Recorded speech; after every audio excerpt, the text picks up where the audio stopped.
हर खबर पर होगी आपकी पकड़। डाउनलोड कीजिए एबीपी लाइव ऐप। निपुण सहगल मेरे सहयोगी इस वक्त हमारे साथ जुड़ चुके हैं और मनोज भी हमारे साथ बने हुए हैं। मनोज जो है सुशांत सिंह राजपूत की बहन के घर के बाहर मौजूद है और वहीं घर में उनके पिता सुशांत सिंह राजपूत के मौजूद हैं। लेकिन निपुण, आप कोई जानकारी देना चाह रहे हैं? जी हाँ, मैं ये बताना चाह रहा था कि सुप्रीम कोर्ट ने अपने फैसले में ये भी लिखा है कि जो दिवंगत आत्मा थी उसको भी शांति मिलेगी अगर सच सामने आएगा। तो सत्यमेव जयते सुप्रीम कोर्ट ने भी अपने फैसले में ये लिखा है। वही हिस्सा जहां पर सुप्रीम कोर्ट ने कहा कि एक बेहद प्रतिभाशाली अभिनेता की मृत्यु हो गई, सच सब लोग जानना चाहते हैं, उसके अंत में सुप्रीम कोर्ट ने साफ तौर पर यह दर्ज किया है कि सच का सामने आना जरूरी है और जिस दिन सच सामने आएगा तो उससे जो लोग जीवित हैं सिर्फ उन्हें संतोष नहीं होगा, बल्कि जो आत्मा हमारे बीच अब नहीं है, जो यहां से चले गए हैं यानी कि सुशांत, उनको भी शांति मिलेगी। तो साफ तौर पर सुप्रीम कोर्ट ने अपनी भावना भी जताई है इस आदेश के पीछे और यही मंशा है कि सच सामने आए, सबको पता चले कि सुशांत की मृत्यु की वजह क्या थी, क्या वो हत्या थी या आत्महत्या थी, और अगर आत्महत्या भी थी तो वो किस वजह से हुई। देखिए निपुण सहगल, लोकतंत्र की बुनियाद में यह है कि हर नागरिक को इंसाफ मिले और ऐसे में सुशांत सिंह राजपूत का यह मामला आप अलग करके नहीं देख सकते। सुशांत सिंह राजपूत, उनको इंसाफ मिले, सच सुशांत सिंह राजपूत की मौत का देश के सामने आए, यही तो मांग परिवार की तरफ से की जा रही थी और आखिरकार परिवार की, दोस्तों की, फैंस की और देश की ये जो मुहिम थी वो रंग लाई। सीबीआई जांच करेगी सुशांत सिंह मामले में और ये खुशी का पल है उन तमाम लोगों के लिए जो बार बार ये कह रहे थे कि CBI for SSR, Sushant Singh Rajput के लिए सीबीआई ही जांच करनी चाहिए। मनोज, हम पहले आपके पास आना चाह रहे थे और इस बीच कुछ जानकारियां आ गई थी और इसीलिए हम आपकी बात पूरी नहीं होने दे पाए थे। मैं चाहती हूं कि आप जहां पर मौजूद हैं, जो वक्त सुशांत सिंह राजपूत के परिवार ने तय किया, एक बार फिर से आप दर्शकों को बता दें। जी बिल्कुल, देखिए आपको बताना चाहेंगे कि अभी थोड़ी ही देर पहले हम लोग अंदर गए थे, जितने भी मीडिया कर्मी यहाँ पर मौजूद हैं, मैं खुद अंदर गया था और जो अंदर पीआरओ मौजूद हैं उन्होंने हमें साफ तौर पर यह बताया कि वो मीडिया से मुखातिब नहीं होंगे, मीडिया से बात नहीं करेंगे, लेकिन इतना जरूर है कि 3:30 बजे वो अपनी एक वीडियो स्टेटमेंट जारी करेंगे। और इतना जरूर उन्होंने हमें बताया कि परिवार बेहद खुश है सुप्रीम कोर्ट के इस फैसले से, क्योंकि परिवार खुद ही ये चाहता है कि सुशांत की मौत के मामले की निष्पक्ष जांच हो और वो भी खुद चाहते थे कि सीबीआई इस पूरे मामले की जांच करे। और जब सुप्रीम कोर्ट ने अपना फैसला सुना दिया है तो परिवार बेहद खुश नजर आ रहा है। सिर्फ वो यही चाहते हैं कि उनके बेटे की जो मौत हुई है उसकी वजह का पता चल पाए कि आखिरकार किस वजह से एक उभरता हुआ अभिनेता, एक स्टार इस दुनिया को छोड़कर चला गया। तो वजह सिर्फ परिवार ही नहीं, पूरा देश भी जानना चाहता है। हम भी 3:30 बजे का इंतजार कर रहे हैं, जो देश जानना चाहता है सच। 3:30 बजे का इंतजार, जब वो वीडियो स्टेटमेंट परिवार की तरफ से जारी किया जाएगा, आप नजर बनाकर रखिए। फिलहाल सीधे आपको लेकर चलते हैं ज्ञानेंद्र तिवारी। रिया चक्रवर्ती जहां रहती हैं उसी अपार्टमेंट के बाहर ज्ञानेंद्र तिवारी मौजूद हैं। और ज्ञानेंद्र, कल वो जो स्टेटमेंट आया था रिया चक्रवर्ती के वकील की तरफ से, उसमें तो खुद को क्लीन चिट रिया चक्रवर्ती देती हुई नजर आ रही थी, लेकिन मामला इतना सीधा नहीं है ना। अब सीबीआई जांच करेगी और उसके बाद सच सामने आने का देश को इंतजार। ज्ञानेंद्र, बिल्कुल रोमाना, आप बिल्कुल ठीक कह रही हैं। भले कुछ भी सफाई दें, अगर आप इतने साफ हैं और आपको कोई डर नहीं है तो फिर आप याचिका क्यों लगाए? आपने किसी जांच को रोकने के लिए आप सबसे पहले सुप्रीम कोर्ट क्यों पहुंचे? तो ये सब सवाल तो है ही, लेकिन मैं इस वक्त जहां खड़ा हूं यहां पर आप देखिए, यहां कोई हलचल नहीं है। ऐसा लग रहा है कि यहां बिल्कुल कोई हलचल आपको नहीं दिखेगी। कोई आवाजाही भी जो लोग कर रहे हैं वो भी संदिग्ध नजरों से देख रहे हैं कि क्या हो गया, आज बहुत बड़ा फैसला आया है। तो ये तमाम चीजें हैं जो लोग सोच रहे हैं।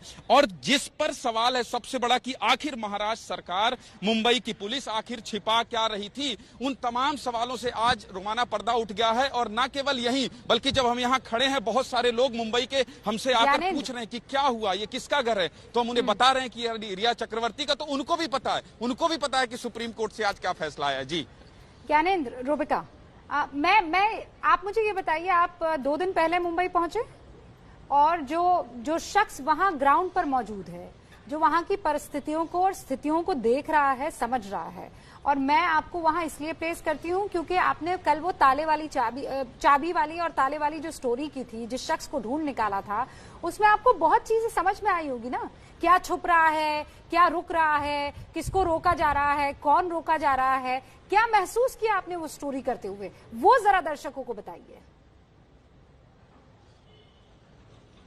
रूबिका, बांद्रा एक इलाका है। बांद्रा इलाके में बहुत से ताले चाबी वाले हैं और ताले चाबी वाले तक को यह पता है कि मुझे कुछ नहीं कहना है। उसका भी यह कहना है कि पुलिस ने कहा है कि आपको कुछ नहीं कहना है। क्यों कुछ नहीं कहना है? सुशांत सिंह छोटे मोटे स्टार नहीं थे। सुशांत सिंह को न केवल मुंबई बल्कि पूरा देश जानता था। विदेशों में तख्तियां लगाकर प्रदर्शन हो रहे, तो क्यों कुछ नहीं कहना है? क्यों एक छोटा ताला चाबी वाला वो भी कुछ कहने से डर रहा है? तो कुल मिलाकर इस पूरे प्रकरण में रूबिका, जितना भी हम और मेरे सहयोगी वरिष्ठ इंद्रजीत राय कल जब इस तहकीकात को कर रहे थे, जिस खबर का आप जिक्र कर रही हैं, 60-65 दिनों तक, 65 आज 66वां दिन है जब सुप्रीम कोर्ट का फैसला आया।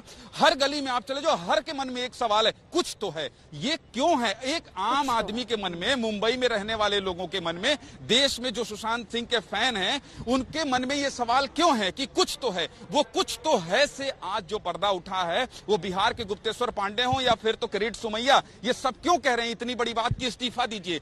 आप गृह मंत्री से कह रहे हैं, कमिश्नर से कह रहे हैं, अगर इतनी बड़ी बात कुछ तो है वाली, जिसको रूबिका भी यहाँ पर दोहरा रही है। दरअसल ये कुछ तो है वाली स्थिति खड़ी हुई है उस रवैये की वजह से जो लगातार मुंबई पुलिस की जांच में देखने के लिए मिला है। हम अभय दुबे के पास इसी सवाल के जवाब के लिए चलेंगे आपको, लेकिन पहले आपको दिखाते हैं खास बातचीत संजय निरुपम से, एबीपी न्यूज संवाददाता की। जरा सुनिए।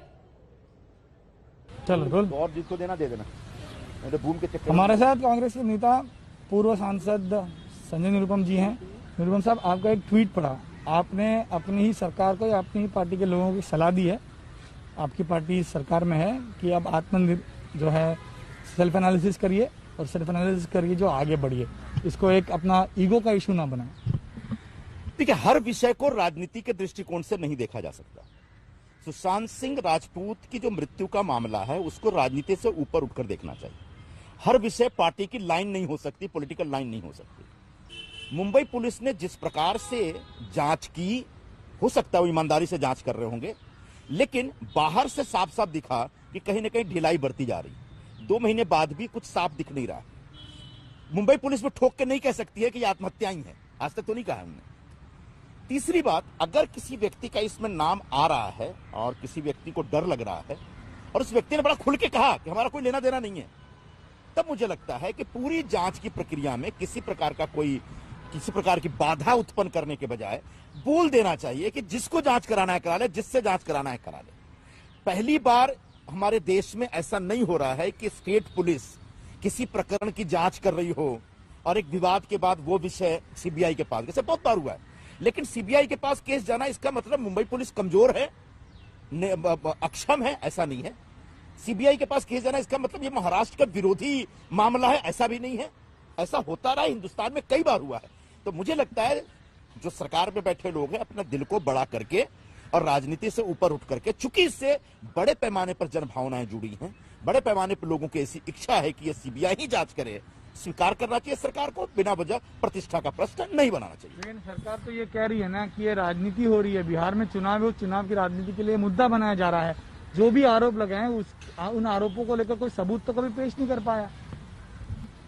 सबूत कहां पेश करेंगे? मीडिया में करेंगे, रास्ते पे करेंगे। और पुलिस को तो कर ही सकते थे अगर सबूत है तो पुलिस से तो किसी ने बात ही नहीं की।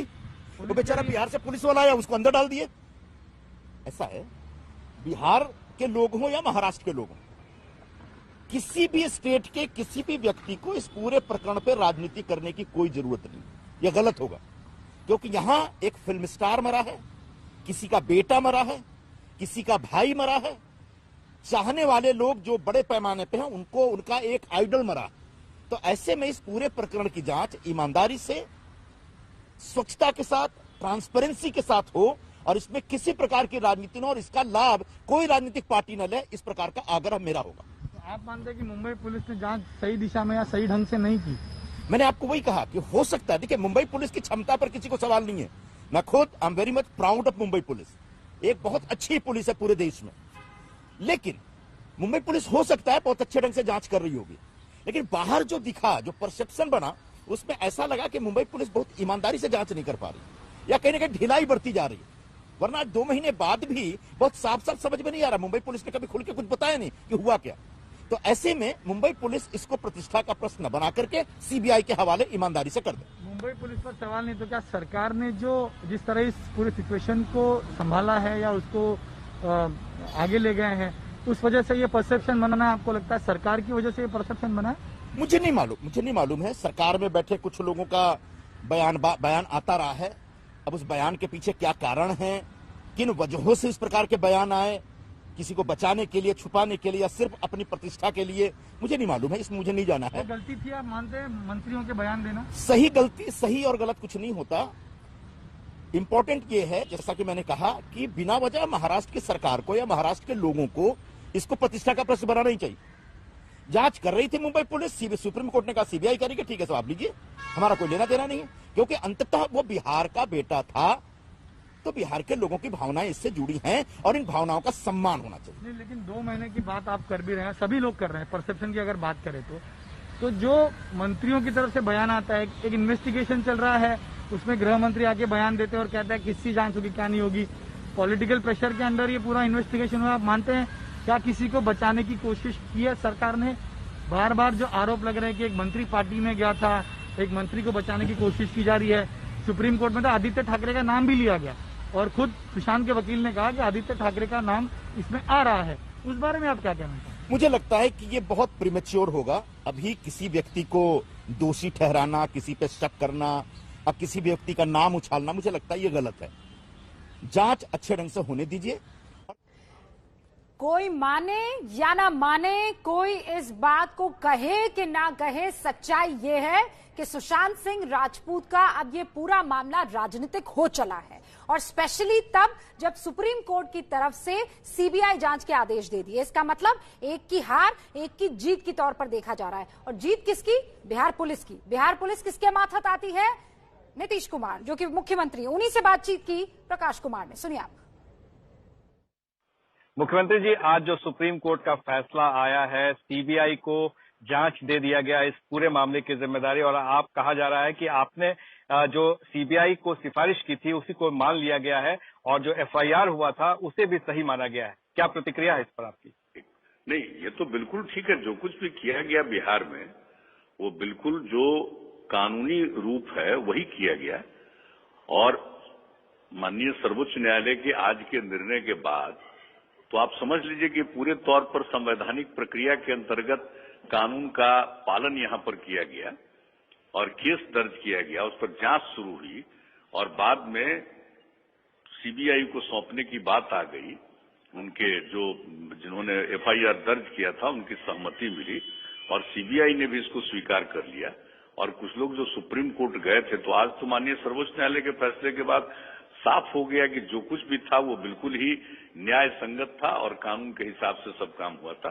अब पूरे तौर पर न्याय मिलेगा, इस बात का हम सब लोगों को पूरा का पूरा विश्वास है। आप पर उंगलियां उठ रही थी, ये कहा जा रहा था कि बिहार में जो एफआईआर दर्ज कराई गई थी वो गलत था, वो क्षेत्राधिकार में नहीं था और इस पर राजनीतिक तूल भी दिया गया था और इसे कहा गया था कि बिहार में चुनाव है, इस वजह से ये एफआईआर कराया गया। तो इन लोगों की बात को कोई नोटिस ही नहीं लेते थे। इसका राजनीति से कोई रिश्ता नहीं है। इसका जो भी रिश्ता है कानून से रिश्ता है और न्याय संगत बात होनी चाहिए। तो जो तो हम पहले भी बता चुके हैं, जो लोग वहां बोल रहे थे उसका कोई मतलब नहीं। और एक ने जो वहां बयान दिया था तो हमने कहा कि कोई राजनीतिक बात है, तो जो पार्टी का आदमी है तो उसको पार्टी का आदमी उसके बात का जवाब दे देगा। इसलिए इसका मतलब ही नहीं था और ये कोई राजनीतिक बात ही नहीं थी। और ये बात तो साबित हो गया कि किस तरह से कोई भी बात लोग करते हैं तो सोच समझ करके करना चाहिए और न्याय संगत बात करनी चाहिए। ये कितनी बड़ी जीत है? कुछ भी कहा वो जाने।